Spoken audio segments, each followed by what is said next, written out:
Okay, hi everyone and welcome back to my channel. Today's video is actually kind of a fun one. It is the February update for my year-long palette panning projects. So if you missed the intro or if you're new to my channel, I will have the intro video linked in the description box below and in the cards.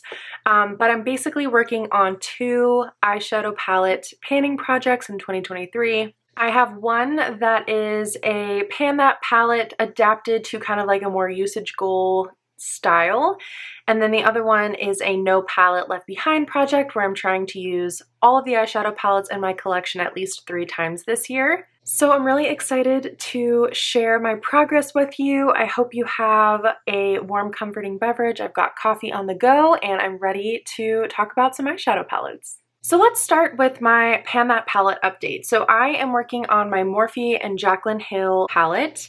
I am actually marking in the palette itself, so you will see some Sharpie marks in there, and I have been using this these first couple days of February as well. So if the markings look different from the numbers that I'm telling you that I have here tracked in my spreadsheet, that's why. But I will insert the footage of what this palette was looking like when I first started the project in January. And here is what the palette is looking like now. So no pans as of yet. That's not really the goal of this project anyway. If I get any pans, I just consider that a bonus. My unofficial goal for January was to hit all of the transition type shades at least once, and also to use one of the kind of more brighter or colorful shades at least once, and I was able to do that. I do see some dips in some shades that weren't there before, and definitely some disturbances in shades that weren't there before. I think I actually used some shades in this palette that I hadn't ever even used before this month. So let's go through shade by shade and I'll give you a little breakdown of the shades that I was able to use this month. And if I have any photos of any looks that I did with this palette, I will be sure to insert them too. So I used this shade in Light 5 times in January, and I used the shade Beam 6 times in January. These are both really similar shades. I use both of them as kind of like an inner corner highlighting type of shade primarily, and they both have some pretty significant disturbance in them. I don't know if you can see in the shade Beam, there's quite a significant dip now. Those are the 2 main inner corner shades in this palette, so I know I'm gonna exceed my 10 use goal on those shades. And then the shade Silk Cream I used 3 times, and the shade MFEO I used 3 times. And then to finish off the top row, I used the shade Little Lady once, which is kind of like a mid to light baby pink shimmer. I used that all over the lid, and I really liked the way that that shade looked. I don't think I had used that shade before, so I'm looking forward to get some more use out of that one. It's a really nice one for just everyday light kind of daytime looks. Moving to the second row down, I used each of these 3 transition shades. I used the shade Butter twice, the shade Pooter 3 times. Why did we feel the need to name an eyeshadow shade that? I will never know. And the shade Pukey twice. On the third row, we have another shade that I can use as a really nice inner corner highlight, the shade Obsessed. I used this one 3 times in January, and it's a really light pink, very, very icy, and it looks really nice on the inner corner. So that's another one I can see getting a lot more use out of than just my goal of the 10 uses. Then I used the shade SBN once. This is actually my favorite shade in this palette, and it has been since I've had the palette. It's a really pretty kind of bronzy rose gold. I'll just show you this one because it really is like a super pretty and kind of special color. I think this shade got a little bit of hard pan though when I used a damp brush to apply it one time, so I'm gonna try to see if I continue using it, if the hard pan will kind of go away, or if there's another way I can get rid of that hard pan, maybe you can let me know in the comments, because it is such a beautiful shade and one that's really, really easy to wear for daytime looks or for more glam looks. I used the shade Jax once and the shade Cranapple once, and you all saw me use those in my Get Ready With Me video. I'll have that linked in the description below if you missed it. Shade in the middle here, Buns, is actually another really great transition shade for me, so I used it twice in the month of January. So those are all of the kind of main transition shades in the palette, and I did want to hit all of those at least once in January, so I was able to do that. And again, those are just the shades that I'm going to use every single time I'm creating a look with this palette, so I feel like it's going to be pretty easy to get to my goal of 10 uses for each of those shades. And then the last two rows are a little bit deeper and have the more kind of fun, out there, colorful shades. I did use the shade Meeks once and the shade 24/7 once. These are both kind of taupey brown, bronzy shimmers that are actually really pretty. I used the shade Chip once, which is just a really nice kind of rich chocolatey brown color, really good for deepening up looks or for using as kind of like a shadow liner. And then I used the last shade in this row, Mocha, twice. It's another really good one for deepening up looks.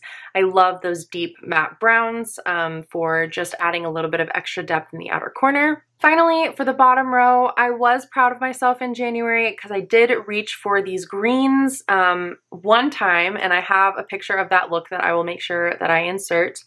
But Diva it's sort of like a mossy, silvery green shimmer, and then Enchanted is a deep forest green matte, and I used both of those shades one time. And then the final shades in this row are all deep mattes. So Central Park is kind of a mid-toned brown. I used that once.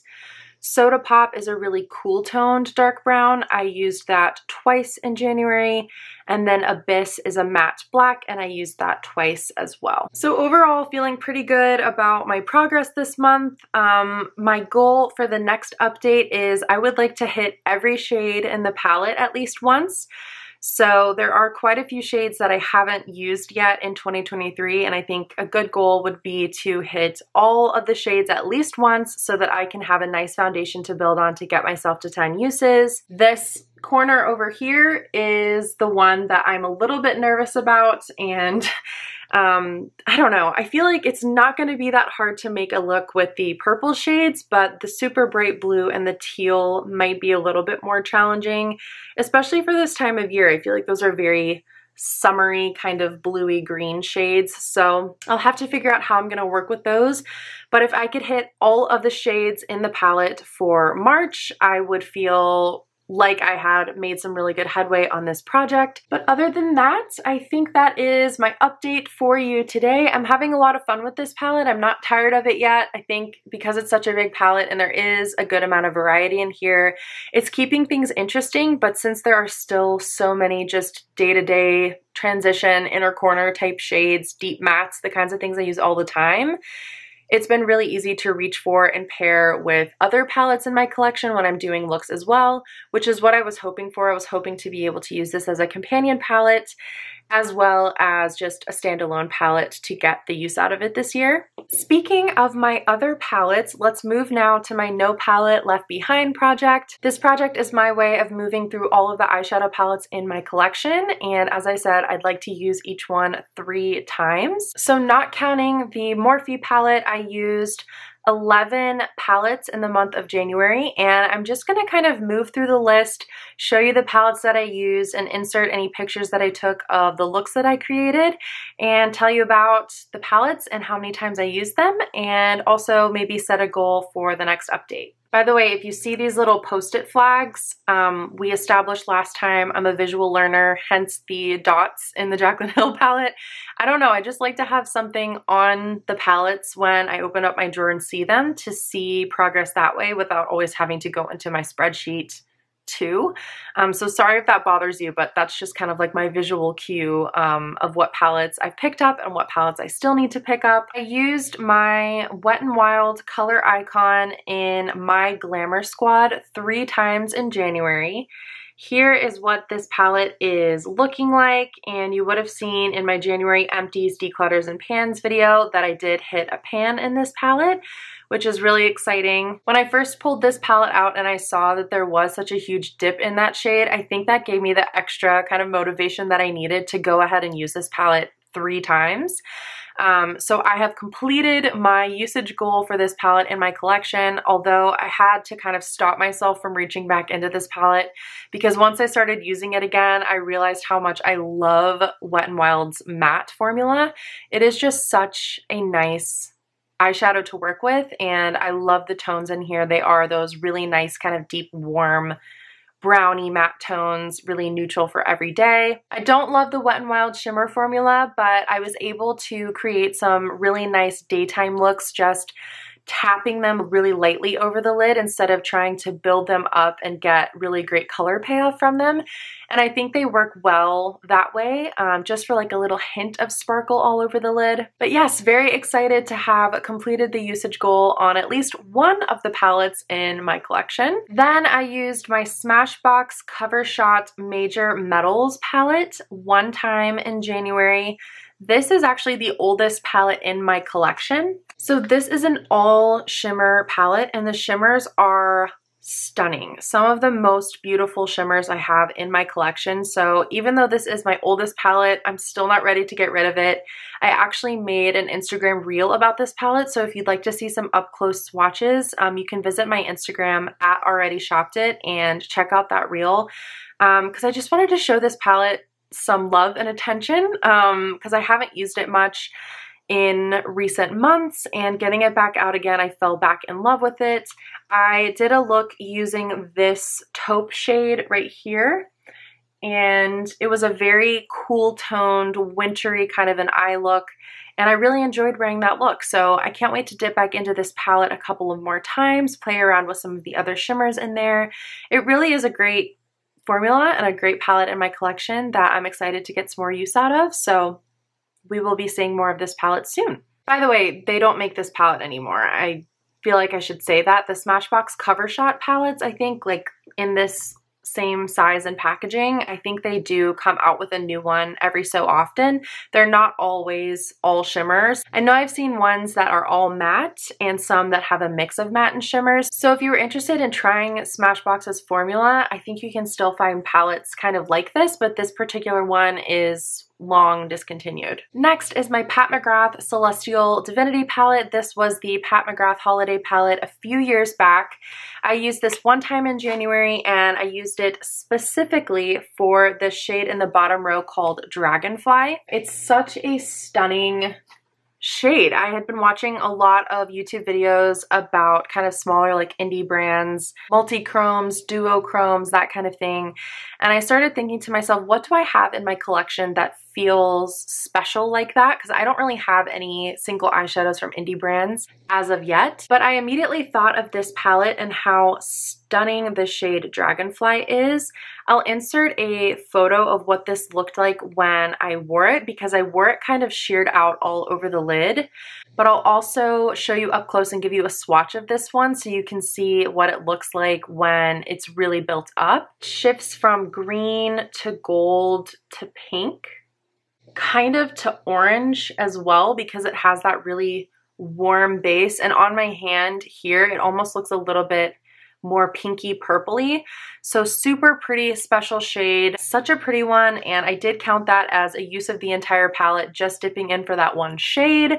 But I have a feeling I'm going to be dipping into that palette a few more times, not just my goal of the 3, because my Pat McGrath holiday palettes are some of my absolute favorites in my collection. I used my Patrick Ta Major Dimension eyeshadow palette one time in January. This was for another reel that you can see on my Instagram. I recreated a look that Julia Adams did on her YouTube channel, and I dipped into this palette to use this white, kind of chunky, textured, glittery shade. I really love this palette and all of the different textures that it has in it, and I thought that shade would be perfect to mimic the kind of look that Julia had in her video. She was using one of the Makeup by Mario, I think they're called the light reflectors. So again, I thought, okay, what do I have in my collection? I know I have something that's textured and really icy and glittery like that. and I felt like the reel came out really well, and this shade on the eye looked perfect. So I will send you to my reel on my Instagram to see how I created the look, but I also took a picture of the look that I will insert here. I used the glitter as the topper, and then I used my Jaclyn Hill palette for the mattes, and I really loved the way that that look came out. It was just such a classic, like, Hollywood kind of glamour sort of vibe with the red lip, and I felt really confident in that look, so definitely something I'm gonna have to do again at some point this year. Whew. Coffee break is much needed during this video. Moving right along, I used my Vive Modern Essentials palette twice in January. This is another one that I reach into all the time for mattes primarily. I do like the shimmers in this palette, but they're not like standouts in my collection, but the mattes really are. So I always dip into this palette. I have a big dip going in this shade. What is it called? So Shy. Hopefully you can kind of see that dip there. I really like this shade to set my eye primer and create a nice even base for any eyeshadow look, no matter what palette I'm using. And I feel like I should be close to hitting pan in that shade, but these seem to be pretty large, deep pans. So I'm not sure if I'll be able to hit pan on it with, you know, just the 3-use goal on here.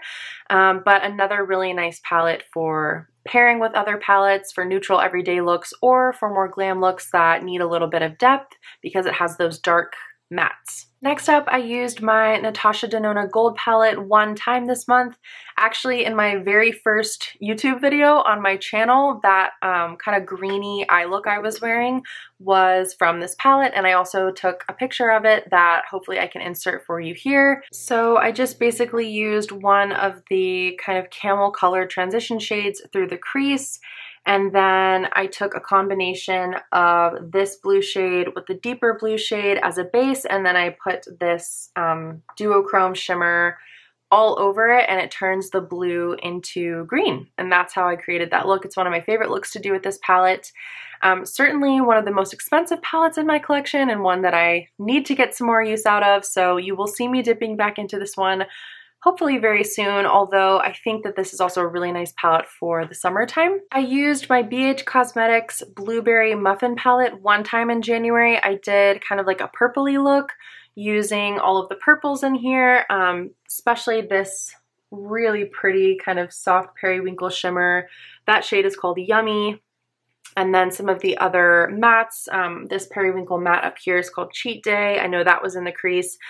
I'll insert that picture for you so you can see what it was looking like, but honestly, one of my favorite palettes in my collection and so affordable. I have a bunch of BH Cosmetics palettes because I just love their formula of their shimmers in particular, but also their mattes are really, really good.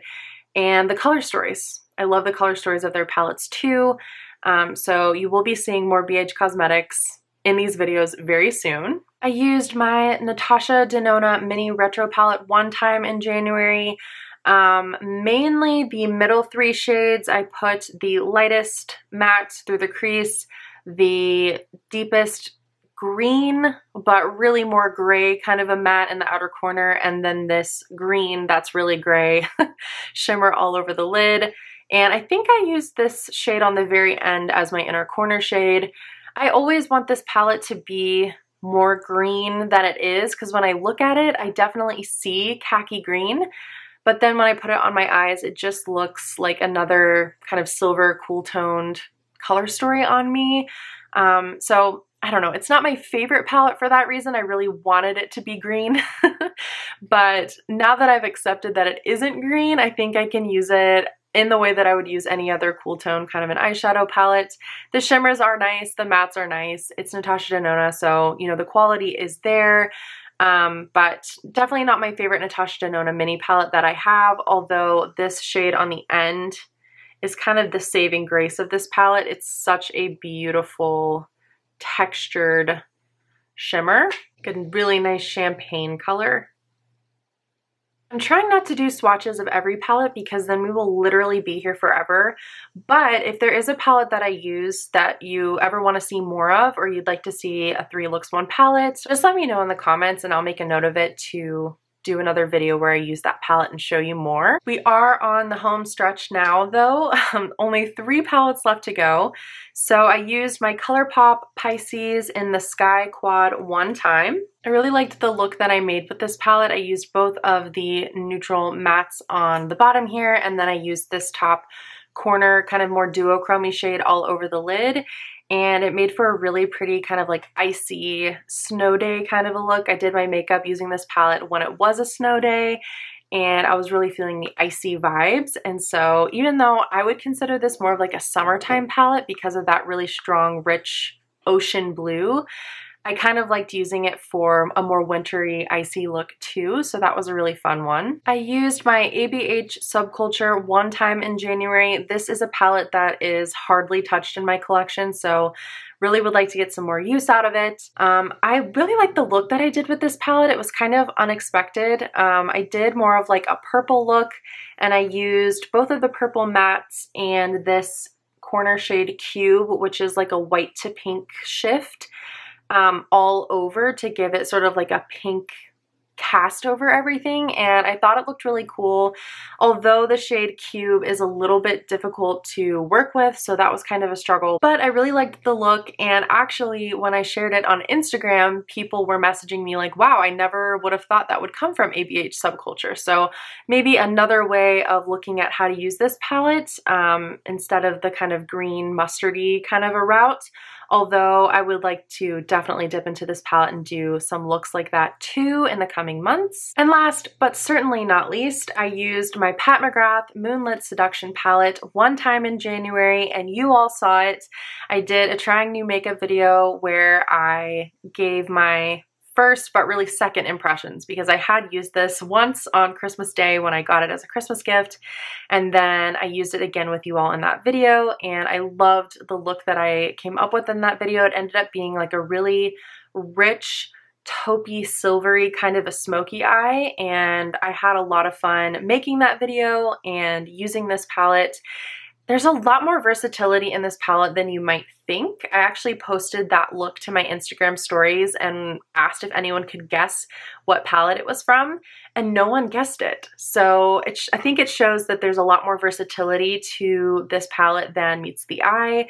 It definitely looks like it's going to be kind of like a purpley neutral palette, but that warm kind of taupey silver gives you a whole other look and side to this palette that I think is really cool to have as an option. This is one that I definitely want to do a 3 looks 1 palette using just for myself.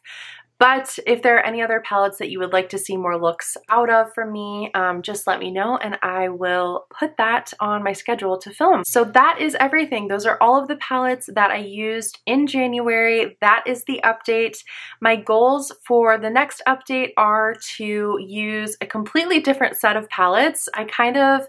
I think there's a way to do this project as I have it laid out to kind of use every palette in quick succession, like just get a palette, use it 3 times, put it away for the rest of the year, get another palette out, use it 3 times and put it away for the rest of the year.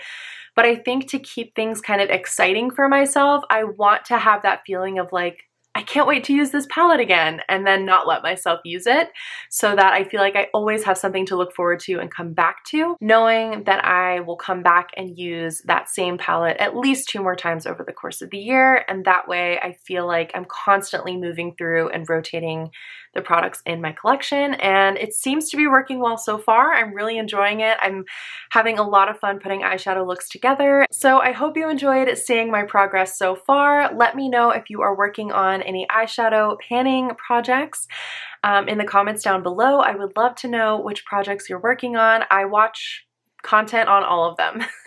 I love eyeshadow panning content the most. It's my favorite. I love eyeshadow and get excited about eyeshadow if you can't tell. But that is everything for today. So if you liked the video, please give it a like. If you would like to keep up with my progress and see more updates and panning content from me, or just beauty content in general, please consider subscribing to my channel. My next video should be up in the next couple of days, so thank you so much for watching, and I will see you in the next one. Bye!